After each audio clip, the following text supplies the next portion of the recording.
So in the last class, we were trying to talk about what is consolidation.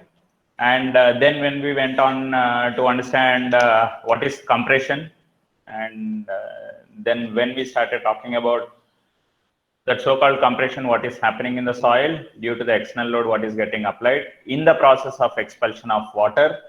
Okay, so which is resulting in decrease in volume of voids. So we said that particular process is nothing but consolidation, and the settlement what is happening due to the process of consolidation is what we call it as a consolidation settlement.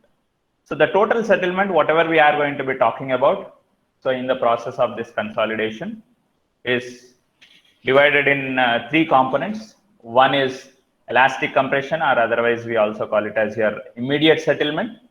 And second, we went on to call it as primary consolidation settlement. And third is secondary compression settlement.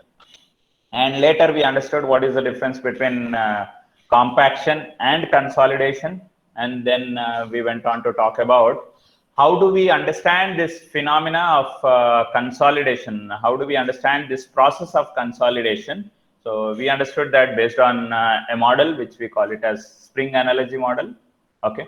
So our spring cylinder model. So based on that, we understood initially when the load is applied on the soil, water is completely taking that load at time t equal to 0. As time increases, so at t greater than 0, at time greater than 0. So what we see is that the load slowly starts getting shifted from water onto your solid particles existing in the soil medium. Okay, and at time t equal to infinity in the sense maximum time that is required for complete process of consolidation. So at time t equal to infinity, we have understood that all the water which was supposed to be coming out because of that applied external stress, or because of that change in stress. I don't say external always, because we have also seen in the last class that even due to the lowering of water table position, we also come across with this process of consolidation, because there is an increment in stress coming into picture in the soil. So because of that increase in stress, automatically we understand that so-called consolidation process is happening in the soil. Okay, right. So, and we went on subsequently to finally understand that at time t equal to infinity, that is after some sufficient time, so water, the excess pore water pressure what was getting developed in the soil got completely dissipated out of the soil, and then whatever load that was getting, or the change in stress that is getting applied on the soil, okay, is ultimately carried by the solid particles which are existing in the soil medium. So as that load is now shared by your solid particles, so due to that load what is getting applied on those solid particles, so solid particles tries to relatively move closer to each other. In the process, it is indicated as the compression happening in the soil, and that compression is indicated in the vertical direction, okay, which we are representing it as the settlement in your soil. Okay. Now let us try to understand how do we determine that so-called amount of consolidation settlement what is happening in your soil based on the laboratory test, because based on physical model which we have talked about in the last class, we understood what is happening basically. So here now exactly in the process of consolidation, or how is exactly the process of consolidation happening based on a laboratory test, let us try to look at it. So in the case of this consolidation test, what we do is we call that particular test as consolidation test, or also we call that particular test as your odometer test. And this particular cylindrical mold what I have marked in red, okay, so this mold is what we also call it as odometer. So that's the reason why this consolidation test is otherwise also called as your odometer test. And if you look at this cylindrical mold,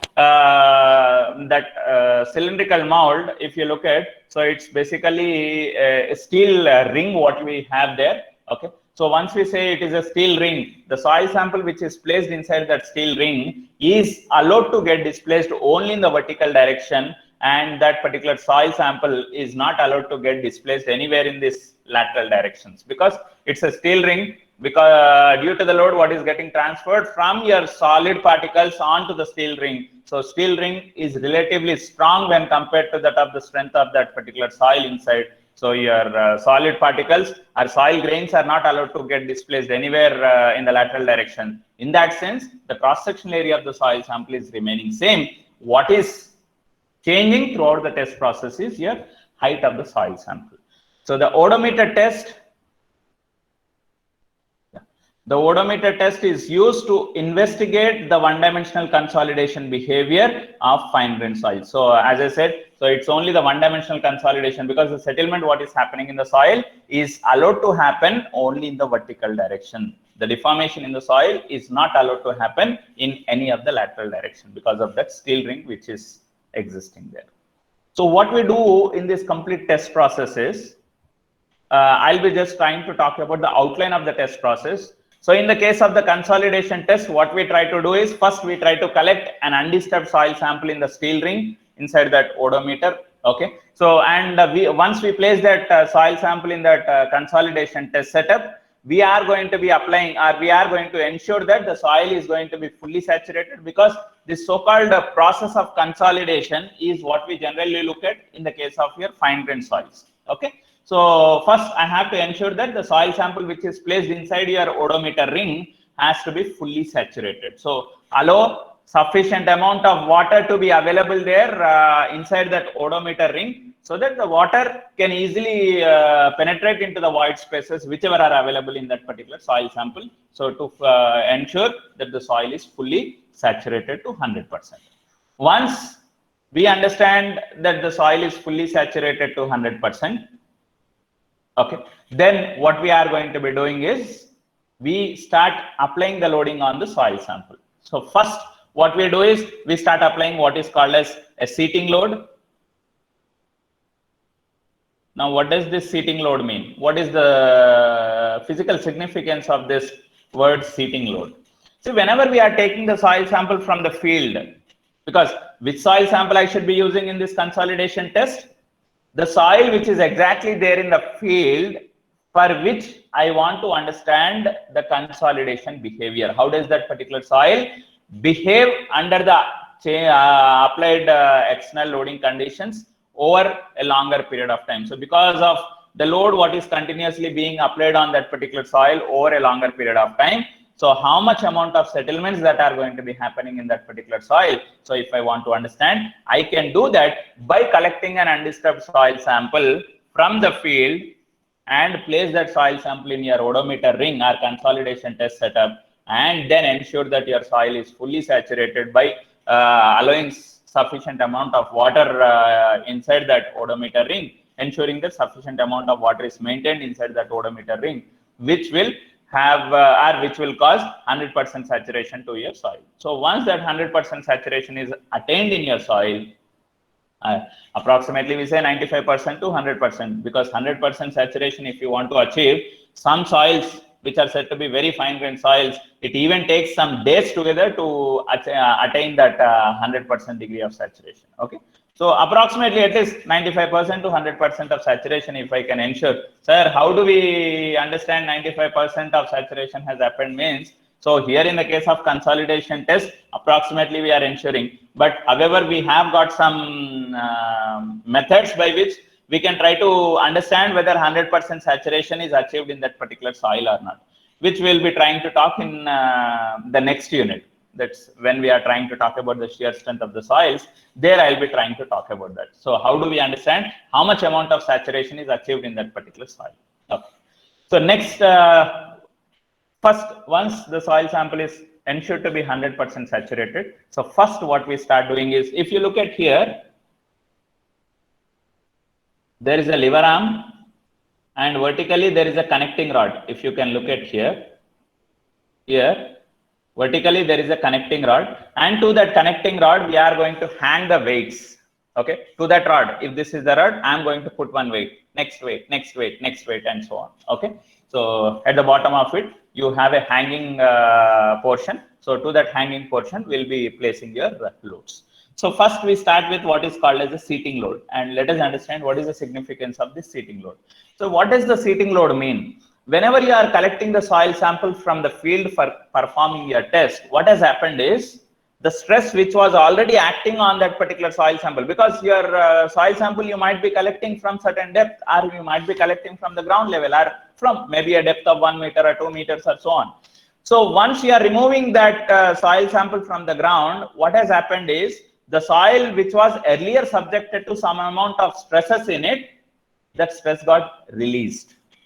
And once we say that particular stress got released from the soil, there could be a slight possibility of elastic recovery in the soil sample. Once the load is removed, what would happen? There might be a slight increase in height of the soil. It's a very light value, slightly it will increase, which we call it as your elastic recovery in the soil. So in order to counterbalance that so-called elastic recovery which took place in your soil sample, so we go on to apply what is called as a seating load. So typically, the intensity of the seating load, what people most commonly in the experiments would start with is 10 kilopascals of loading.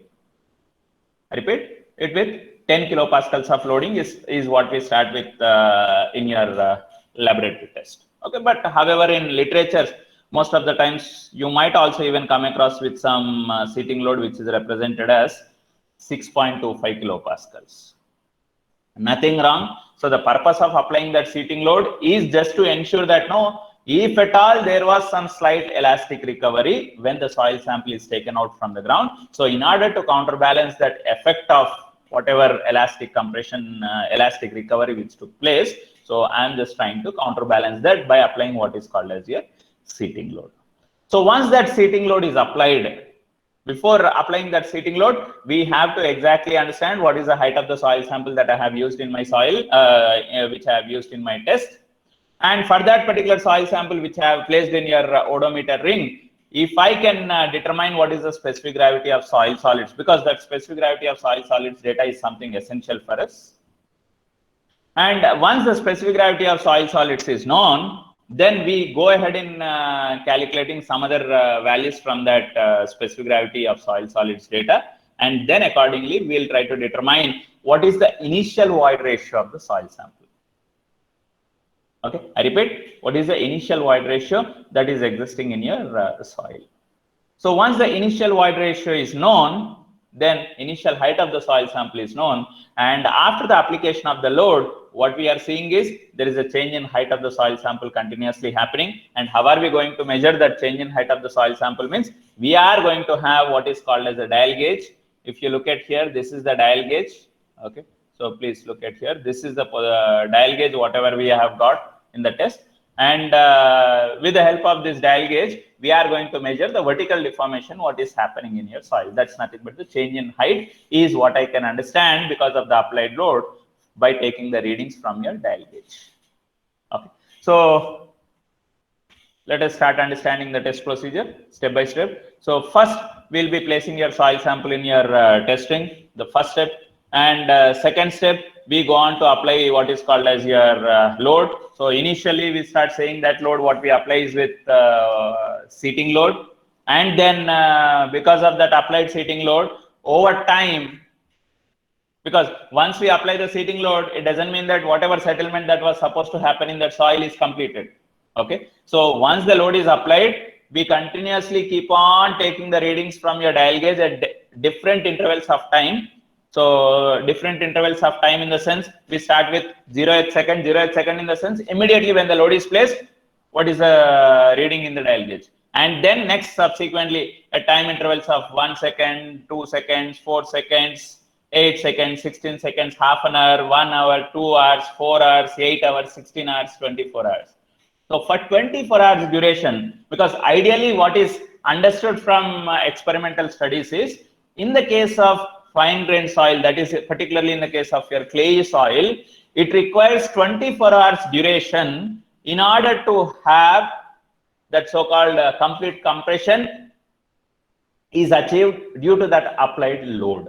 Okay, so when you are applying some intensity of load, so due to that applied load, so it requires what is called as 24 hours of time, approximately we said 16 to 24 hours of time is required in the case of your clay soil. But in case if silty soil is used in that particular test process, it approximately requires around 8 hours for so-called compression, whatever is supposed to be completed because of the applied load. In the case of sandy soils, because sometimes people also try to understand how much amount of settlement is happening because of that long-term loading what is applied on your sandy soil. So in such cases, People also do use what is called as sandy soil samples in your consolidation test setup to understand how much amount of compression is happening in that particular sandy soil. But ideally speaking, in the case of sandy soil, so due to that applied load, whatever amount of settlement that was supposed to be happening will be completed in that sample used within a maximum period of 4 hours, 2 to 4 hours. The load settlement, whatever was supposed to be happening, will be completed due to the applied load, because the coefficient of permeability of the sandy soil is high, so water can easily get dissipated out of the soil sample, and subsequently for that applied intensity of load, whatever amount of compression that was supposed to be happening in that sandy soil will be finished in 2 to 4 hours. If it is the case of silty soil, will be finished in somewhere around 8 hours, and if it is the case of clayey soil, it is ideally considered to be taking what is called as 16 to 24 hours. So what we generally do is we wait for 24 hours and then we go on to apply the next increment in loading. We start applying the first load and we continuously take the readings, how your compression is happening in the soil sample.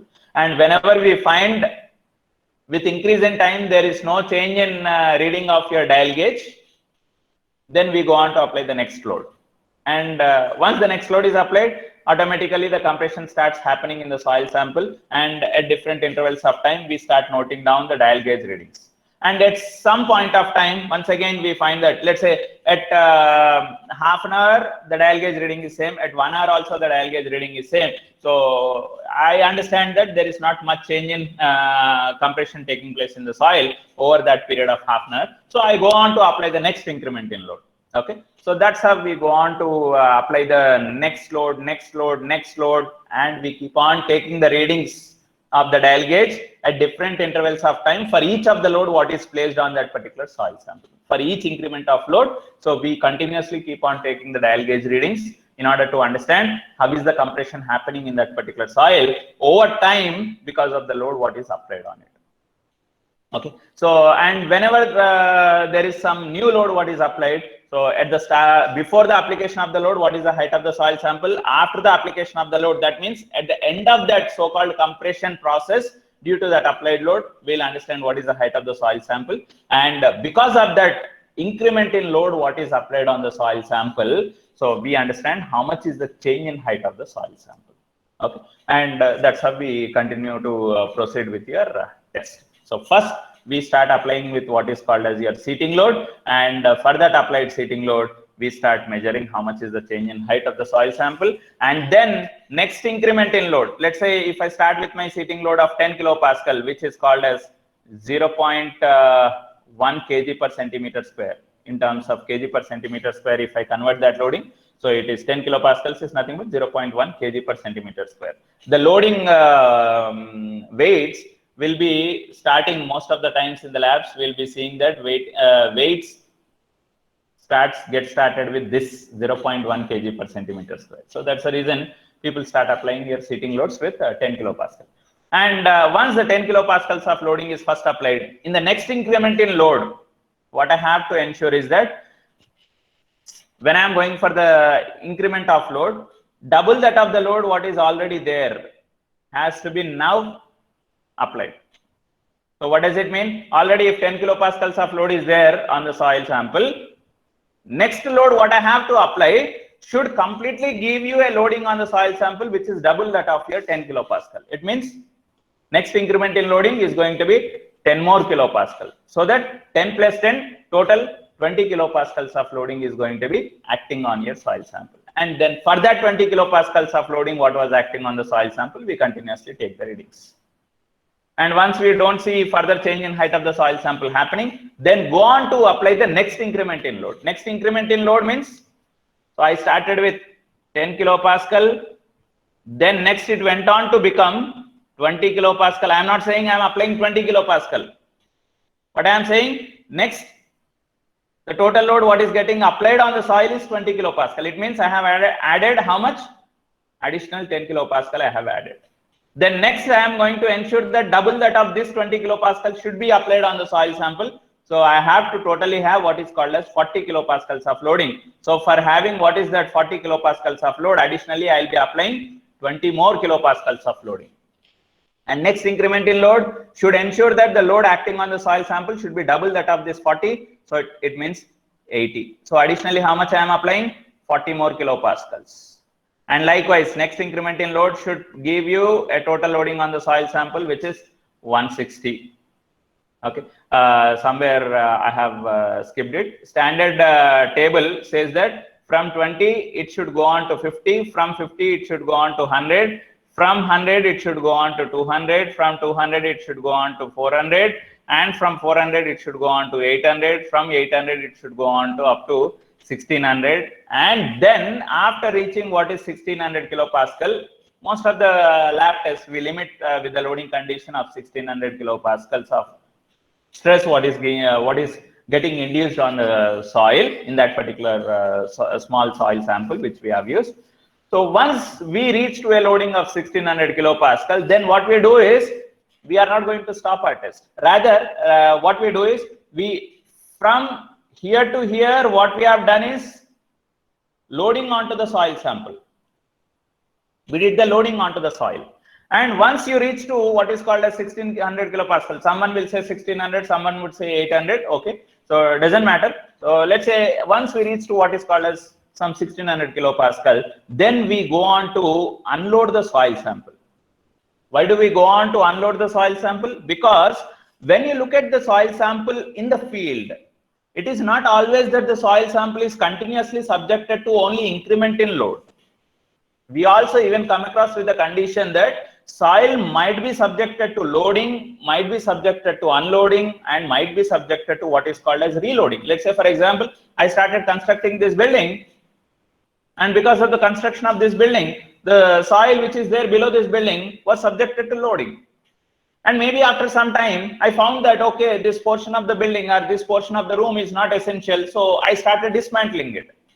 So once I say I started dismantling it, what has happened? I'm removing the load from the soil sample.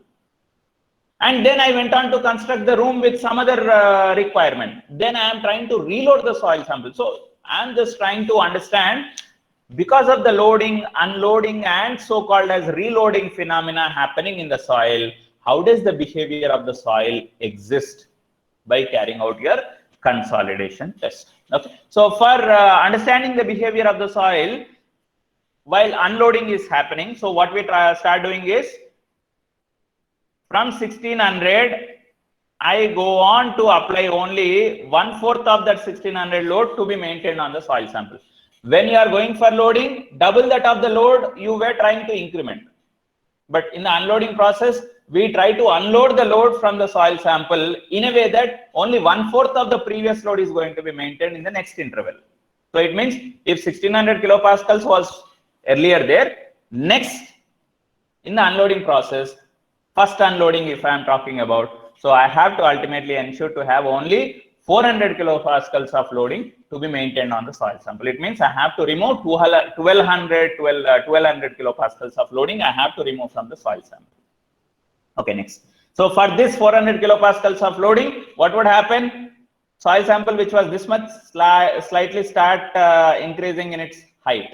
Because of the release of the load from the soil sample, there will be a slight elastic recovery which takes place from the soil, which takes place in the soil. And we understand how is that elastic recovery happening in the soil due to that 400 kilopascals of loading applied.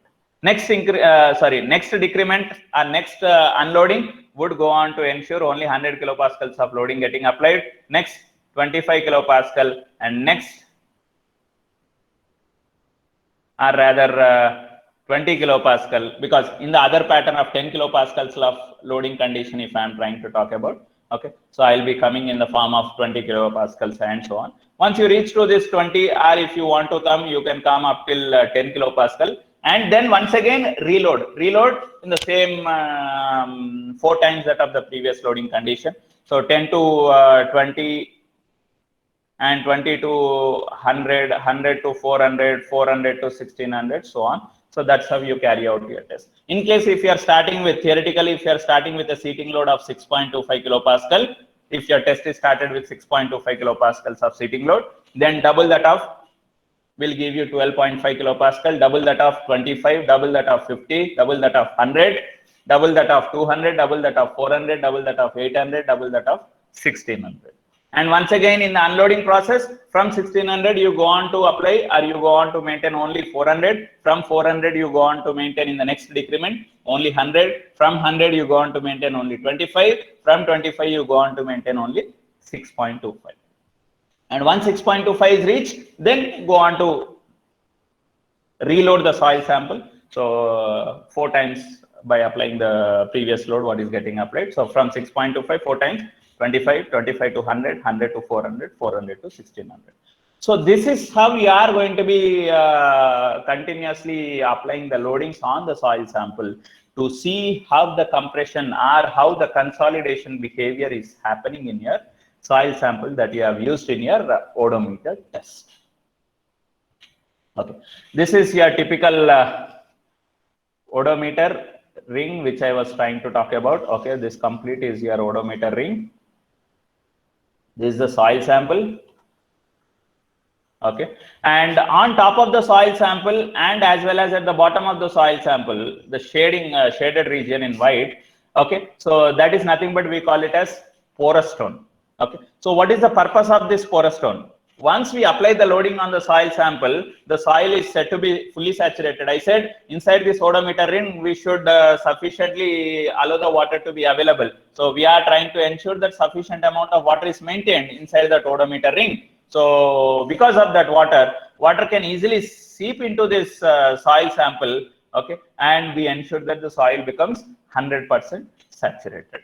And once that so-called 100% saturation is completed in your soil sample, then we go on to apply the loading on the soil sample. And because of the loading, what we are trying to apply on the soil sample, we start seeing that the compression starts happening in the soil sample by looking at the readings in your dial gauge. Okay, this is your dial gauge, and by looking into the readings of the dial gauge, we are going to understand that okay, the compression is happening in the soil sample. Now, how does the compression takes place?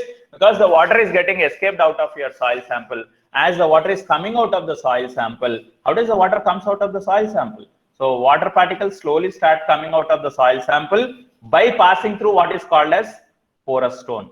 Okay, from the top as well as from the bottom.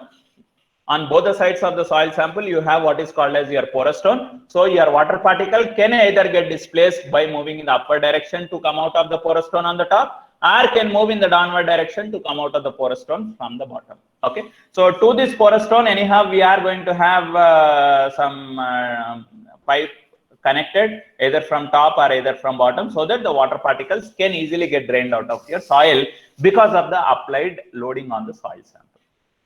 So once the water particle starts coming out of the soil sample, so sometimes what happens is, because of that excess pore water pressure with which the water particle is trying to get drained out of the soil sample, there is a possibility that along with the water particle, the fine grained particles also might escape from the soil sample by passing through the void spaces existing in your porous stone. What does this porous stone means? It's a kind of a stone, okay, which has got more pore spaces, more void spaces.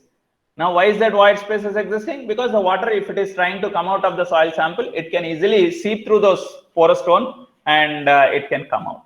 But in the process, if the water is trying to seep through this, there is a possibility that fine grained particles also tries to escape. So in the process, if they are escaping, sometimes if the porous stone void is relatively big when compared to that of your size of the particle escaping with the water, so easily particle might come out. Sometimes what happens is your porous stone void is not that much big, it's not even visible to our naked eye. So those particles will go and occupy those void spaces inside the porous stone, where your porosity value of that porous stone decreases and the function of the porous stone is not going to be proper. So in order to properly ensure the functioning of the porous stone, what we try to do is, on top, if I say this is my soil sample, on top of the soil sample as well as at the bottom of the soil sample, before we start placing the porous stone on either side, we first place what is called as a filter paper. It's a kind of a tissue paper. On top of this porous stone, I'll have your filter paper exactly covering your complete cross section of the soil sample. And at the bottom of the soil sample also, I'm going to be having your filter paper placed. Now, what does the filter paper does? If the fine grained particles are escaping with your water, the filter paper filters all your fine grained particles. It will not allow your fine grained particles to pass through. It will not allow your dust particles to pass through along with your water. So automatically the fine grained particles are not allowed to escape from the soil sample. So only water particles passes through your filter paper, and from that filter paper, water particle escapes through your porous stone. Okay, so let us understand step by step what is explained here. An undisturbed soil sample of height 25 mm. Okay, always you may not see the same 25 mm height represented in the literature. Sometimes you might also see 20 mm height of the soil samples being represented. So we would mostly come across with 20 to 25 mm height of the soil samples being used in different odometer test setups, with diameter of the soil samples varying in between 50 mm to 75 mm is what is the size of the soil sample, which is confined inside. This is what is called as a steel ring. I was trying to talk about ring, okay, steel ring, inside which you are going to be having your soil sample in a confined state, because the steel ring is not allowing your soil to get expanded in the lateral direction. So the soil is confined in that lateral directions. So the cross-sectional area of the soil sample throughout your test process is assumed to be constant. And then in the process of performing this consolidation test, so we say the soil sample is subjected to a compressive stress by applying a vertical load. So whatever the vertical load that we are trying to apply gets transferred from, this is what is called as a steel plate. So first, initially the load gets applied onto this steel plate, and from the steel plate we assume that the load distribution is happening completely over the cross-sectional area of the porous stone, and from the complete cross-sectional area of the porous stone, the load distribution happens onto the top of your soil sample. So what is happening is, though I am trying to apply what is called as a point load, but in the process that so-called point load is getting distributed over the complete cross-sectional area of the soil sample by saying that I am applying what is called as a uniform pressure over the complete cross-sectional area of the soil sample to cause your compression in the sample. Yeah, it is subjected to a compressive stress by applying what is called as a vertical load, and which is assumed to act uniformly over the area of the soil sample. Several increments of vertical stress are applied usually by doubling the previous increment. Already I have talked about all this, so I'm not spending much time. So two-way drainage is permitted through porous discs at top as well as at bottom. So water is allowed to get escaped out of your soil sample either by traveling in the upward direction or by in the downward direction. So it means in two ways or two directions, I have my water getting escaped out of your soil sample. So such kind of drainage is what we call it as two-way drainage. The vertical compression of the soil is recorded usually by using high accurate dial gauges. So by use of your dial gauges here, so we are going to measure how much is the vertical compression happening in the soil, and we are going to understand that subsequent settlement or change in height of the soil sample for each load increment. For each load increment, the final settlement of the soil sample as well as the time taken to reach that final settlement is recorded. So when we apply some loading, how much maximum time it is requiring to undergo that complete settlement is what we are going to find out. And what is that subsequent settlement, what is happening because of that applied load at that so-called maximum time is what we are going to be noting down. So while performing this consolidation test, okay, I'm not trying to talk about each step again here in detail. Certainly, I have talked about some of them while discussing. How are we performing the test? What data is collected? From that data, what is the data we are calculating? And from that calculated data, we go on to plot certain graphs. And from those graphs, we are going to find out ultimately whatever is required for our from our test. Okay, so that we'll try to look at what exactly we are trying to calculate from this consolidation test. See, from the consolidation test, I am not exactly trying to determine what is the settlement happening in the soil. Rather, what I am trying to determine is the property of the soil, that so-called property of the soil, which is determined from your consolidation test, is coefficient of consolidation. Okay, so we represent it as CV, where CV refers to that of coefficient of consolidation. So for finding out this coefficient of consolidation, I am going to be performing this consolidation test in the lab. Okay, because for a soil sample of this much height or this much height or this much height or this much height, automatically the settlement happening in that particular soil sample is getting changed. But what should not change is the property of the soil. Whether I am using the soil sample of this much height or this much height or this much height, that subsequent corresponding property of this sample or this sample or that sample, if I say all the soil samples of different heights are taken from the same soil, then there should be some particular property which should be constant for all different heights of the soil sample. Obvious that settlement happening in each of the height of the soil sample would be different. So that is not going to be very useful for us in understanding the behavior of that particular so-called soil. So for understanding the behavior of that so-called soil, we are going to be looking at one particular property of the soil, that is coefficient of consolidation. So our ultimate objective from this consolidation test is to determine coefficient of consolidation. So how do we determine this coefficient of consolidation from the data what we get from this consolidation test and all? We'll try to subsequently see in next couple of lectures. Okay, so what are the basic assumptions that we make while performing this consolidation test in the lab? So certain assumptions. What are those assumptions? Means load distribution, what is happening over the complete cross-sectional area of the soil sample is assumed to be uniform. A uniform pressure is assumed to be acting over the complete area of the soil sample. Stress distribution in the sense, if I am looking at the soil sample of this much height, the stress developed in the soil sample at this depth or at this depth or at this depth or at this depth is assumed to be same, because the cross-sectional area at any depth, if you are looking at within the height of the soil sample, was assumed to be same. So the stress distribution happening at any particular depth is also considered to be same.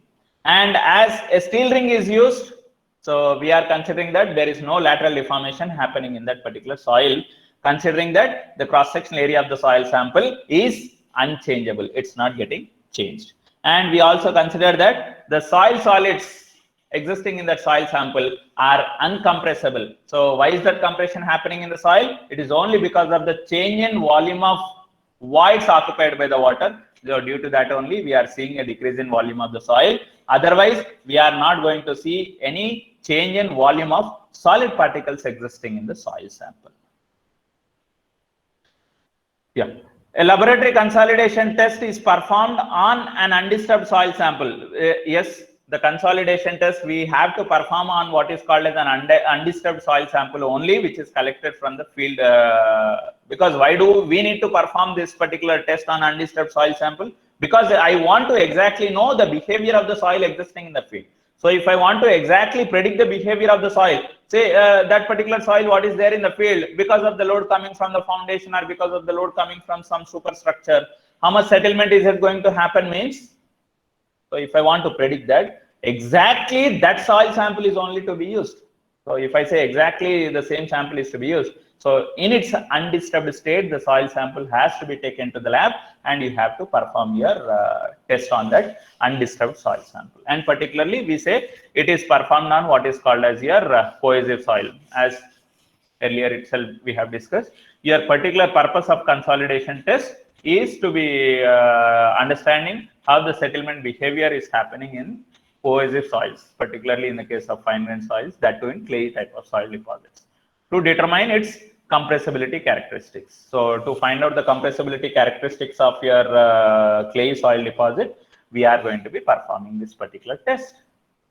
The soil sample is assumed to be representing a soil layer in the ground. So whatever small soil sample that we are collecting from the field is assumed to be representing the complete soil sample what is there in the field. So if I understand that so-called property of the soil, what is collected for performing the test in the lab, that is coefficient of consolidation. For this small sample, if I determine, then for that complete soil what is there in the field is also going to have the same coefficient of consolidation, because we are calling it as your material property.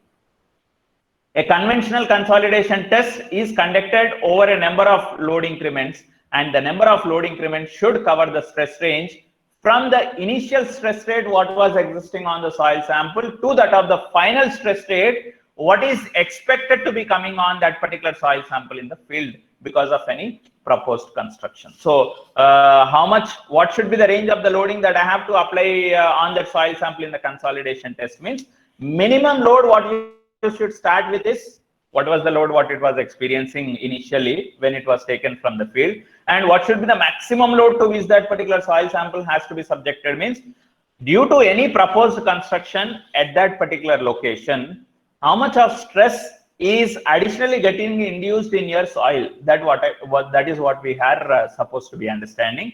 And once we understand how much additional stress increment we are trying to have in the soil, for which we want to see how the settlement behavior is going to be there in that particular soil.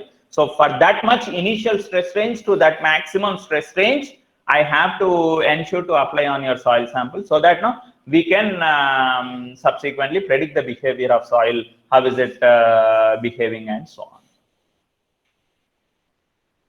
So in the complete consolidation test process, in a sequential manner for each of the load increment, what are we trying to determine? Means first we immediately start with determining the height of the soil solids of the soil specimen which we had in that mold. And for each of the load increment, whatever we are applying, we are going to find out the change in height of the soil sample. And once we understand what is the change in height of the soil sample for each load increment, it means that we are able to get what is the final height of the soil sample for at the end of each loading increment. And then once we know what is the final specimen height of the soil sample, then we can try to determine what is the height of void spaces in terms of the phase diagram, if I'm just trying to look at it in understanding it. And then we go ahead in calculating what is the final void ratio of the soil sample. See, because ultimately what we are going to be requiring for understanding the soil behavior is the initial void ratio and then the final void ratio, what you are going to be having in your soil before the application of the load. The void ratio in the soil is called as initial void ratio. After the application of the load, at the end of some time, maybe after 1 hour, 10 hours, 20 hours, 24 hours, we see there is no subsequent compression happening in the soil, if I say, then determine what is the final height of the soil sample after that load is applied, and then you go on to calculate what is the corresponding void ratio of the soil sample. Okay, so before applying the load, after the application of the load, at the end of so-called consolidation, due to that applied load, you determine the void ratio in that particular soil sample. And next, go on to increment the next load. So before we go on to increment the next load, what is the initial void ratio on the soil sample for that next load? Then whatever the final void ratio that you had from the previous load increment, that becomes the initial void ratio for the next load increment. And second load, once it is applied, then go on to measure the change in height of the soil sample at some point of time. The height of the soil sample is not further changing. Then determine what is the height of that soil sample, from which you can get what is the void ratio next. Subsequently, you should keep on. For each load increment on the soil sample, you are required to ultimately calculate how is the void ratio is changing in your soil sample for each of the load increment. Okay, so how to calculate all those calculations? Maybe some expressions are indicated here. Okay, so ultimately from this consolidation test, what I am just trying to look at here is, I am trying to see, because of the effective stresses, I am trying to understand how is your corresponding void ratios are changing because of the applied loading on the soil sample. Okay, how is the void ratios changing in your soil sample at the end of each of consolidation process due to the applied loading condition is what we are trying to understand. And we are going to be plotting a graph between effective stress on a log scale on the horizontal axis, and on the vertical axis we are indicating what is called as your void ratio. Okay, so at the starting of the test, we know what is the initial void ratio existing in the soil sample, that is for your corresponding seating load what is applied on the soil sample. Okay, and then we go on to apply some increment in load. Then we know for that applied increment in load what is the corresponding void ratio at the end of that so-called consolidation process because of the applied load. Then we go on to apply the next increment in load. So for that applied load, we know what is the corresponding final void ratio in the soil sample. Next increment in load, what is the corresponding final void ratio. So for different increment in loads, correspondingly different final void ratios we are getting. So we are going to be ultimately plotting a graph between void ratio on the vertical axis and effective stress on the log scale on the horizontal axis. Effective stress data on the logarithmic axis on your horizontal axis. Okay. So once we plot the data, we would be getting some curve like this, which we are calling it as your consolidation curve. Okay. Or we call it as your compression curve. And from this compression curve, what are we trying to determine means we are trying to find out certain compressibility characteristics of your soil, what you are trying to test. So that is what we are going to be looking at now. Okay. So in the initial phases of your loading, the relative great change in pressure only results in less change in void ratio. What does this mean? So in the initial portion of your compression curve, if you look at, though the range of load increment is high, but relative change in void ratio of the soil sample is less. But later on, beyond some stress limit, if you look at here, if from this compression curve, beyond some stress limit, let's say for example, before this portion of the curve you look at, after this, the portion of the curve you look at. Before the, this range of stress level, roughly I am considering, the portion of the curve was more or less relatively flat. The curvature of the curve is relatively less. Though the increment in stress is relatively high, the range of stress being applied on the soil sample is relatively high, the change in void ratio is relatively not so much high. Why is it? It is because the soil which was existing in the field might have experienced to some maximum stresses in the past. Maybe some 100 kilopascals of stress it might have already experienced, that 200 kilopascals of stress it might have already experienced because of some loadings earlier and so on. When that load is removed from the field, that much amount of so-called maximum stress what it has already experienced in the past, maybe with the time that loading might have been removed from that particular ground or maybe from that particular soil, because of which a slight elastic recovery would have happened in that complete soil layer. And now when I am trying to take that soil sample from that particular field and when I am trying to apply the loading on that particular soil sample, so because of that loading what I am trying to apply in the initial phases on that soil sample, that loading your soil might have already experienced in the past. Until that load what you apply on the soil sample which your soil has already experienced in the past, till that range of loading when you are applying, the amount of compression what starts happening in your soil is relatively less. The rate of compression what you see for that range of loading what you are applying is going to be relatively less. But beyond that load, what your soil has already, let's say my soil in the past has experienced some 400 kilopascals of stress earlier. Now, until the loading on that particular soil sample in the consolidation test reaches to what is called as your 400 kilopascals of loading on it, the variation in the height of the soil sample is going to be relatively not very rapidly changing. For that, maybe 10 kilopascals to 400 kilopascals of loading. Beyond this 400 kilopascals of loading, when you go on to increment your load from 400 to 800, 800 to 1600. So for that increment in loading, when you are looking at, you are going to see a rapid change in height of the soil sample because the soil in the past has not experienced this stress level. As the soil in the past has not experienced this stress level, automatically that additional stress what you are applying now is new to your soil, and because of that additional stress, your soil in the past has not undergone the compression. Now it has to undergo the compression, and obviously that amount of compression is going to be relatively high for new additional increments what you are applying on the soil sample which your soil has not experienced in the past. So please do understand that.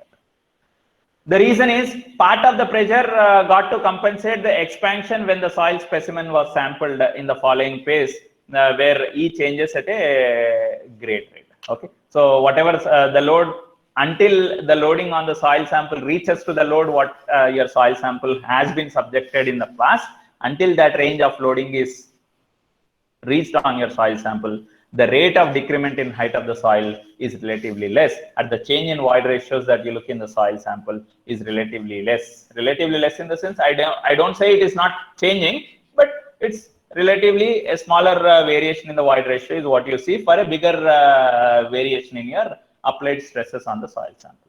But beyond that point, then for small load increments also, you are going to see much change in the void ratio of the soil sample. That is what I mean to say. Okay. So if you look at your a graph which is plotted between from that same test data, whatever we have. Okay. So if I am just trying to plot a graph for a particular loading, what is applied on the soil sample, if I am just trying to plot a graph for that range of loading, if you want to understand. So if I am just plotting a graph between deformation, that's nothing but the settlement at change in height of the soil sample versus the time on the log scale, if I'm representing it. So I would be getting some graph like this. Now, if you look at this particular graph, this graph is divided into 3 regions. This is region 1. This is region 2, and this is region 3. Now, what is this region 1 referring to? This is the portion of the curve. What is it telling? With increase in time, yes, deformation is happening in the soil, but that deformation, what is happening in the initial phases of your loading is what we call it as your initial compression. I repeat, it's nothing but we call it as initial compression, or otherwise I can also call it as your immediate settlement. When some load is applied, so immediately some amount of compression happens in the soil. Within that smaller period of time range itself, you are going to see some amount of compression happens in the soil, and that is what we call it as your immediate settlement or initial compression. And with increase in time, what happens? Water particles slowly starts coming out of the soil, and because of which you are going to see relatively large amount of settlement happening as the water particle starts dissipating out of the soil because of the applied loading. And that second phase is what we call it as the stage where primary consolidation is happening. Excess pore water pressure, what is building up in the soil sample because of the applied load, is getting dissipated. Excess pore water pressure dissipation is happening. In the process, load transfer slowly starts getting shifted from water particles onto your solid particle, relatively causing more amount of deformation or more amount of change in height of the soil sample. And once you assume or once we understand that there is no more expulsion of water happening from the soil because of the applied load, then we talk about some more further amount of settlements still happening in the soil, which we are calling it as your secondary consolidation settlement or secondary compression settlement. Are we changing the loading on the soil sample? No, I'm not changing any loading. Same amount of load is getting applied on the soil. But still what is happening is, even without having any expulsion of water from the soil, but still we could see because of the plastic readjustment, plastic deformation of the soil grains, readjustment of or reorientation of the soil grains in that soil particle arrangement is resulting in a slight amount of deformation further happening in that particular soil. So such deformation, what is happening in the soil, even after the end of your primary consolidation, so that deformation or that settlement is what we call it as your secondary compression settlement. Increments in a conventional consolidation test are generally applied for every 24-hour duration, and the load is doubled in successive increments. Already I have talked about all this. Okay. The main purpose of consolidation test is to obtain soil data which is used in predicting the rate and amount of the settlement of structures founded on clay. See, ultimate objective is to find out what is the rate at which or how many number of years that is required for having the consolidation to be completed in the soil, and how much is going to be the subsequent settlement happening in that soil. That is only our primary objective.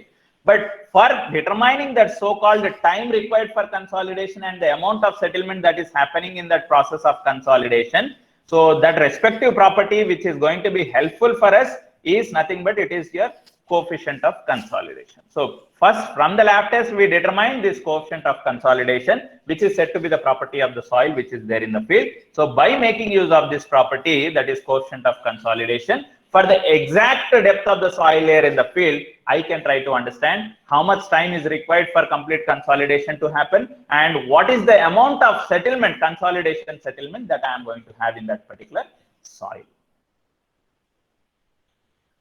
Okay, I'll stop my discussion here for now.